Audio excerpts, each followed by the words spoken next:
attribué un numéro. Ça devenait notre identité et la seule chose que nous pouvions divulguer. Le reste fait partie de la légende.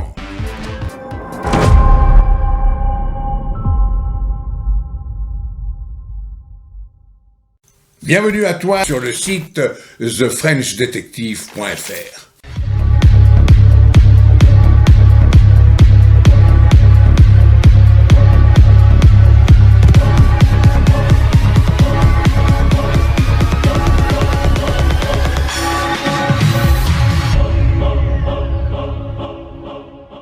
Je m'appelle Tom Dufour, Tom pour les intimes. Je suis devenu détective privé avant de me rendre compte que j'avais baigné dans cette ambiance depuis mon plus jeune âge. J'avais piqué à mon père ses romans de Borniche. Je me souviens qu'à plusieurs reprises, il avait collaboré avec un détective privé. Et je pense que secrètement, il aurait aimé faire ce métier. J'étais fan de la bande dessinée Gilles Jourdan.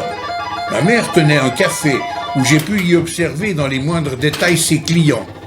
De l'homme d'affaires, amateur de foot, le banquier ou le fleuriste d'en face. Plus tard, j'ai suivi des cours de psychologie au sein de la police.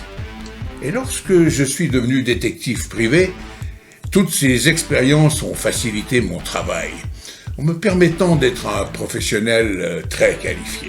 Ma fille Christina a fait un master de psychologie et c'est elle qui m'aide aujourd'hui dans mes enquêtes. Tu te demandes comment j'ai été formé? Bonne question.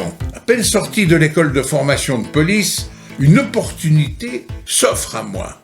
Des places s'ouvrent pour intégrer une équipe de filature et d'enquête, une équipe régionale. Je saisis l'occasion, je remplis les formulaires d'inscription, sous le regard, je dois le dire, très impressionné de mes camarades de promotion. Il faut généralement quelques années de service en uniforme avant de pouvoir intégrer une unité spéciale. On débute par un stage d'une semaine. Chaque jour, il y a des peurs et des souffrances, et donc des éliminés.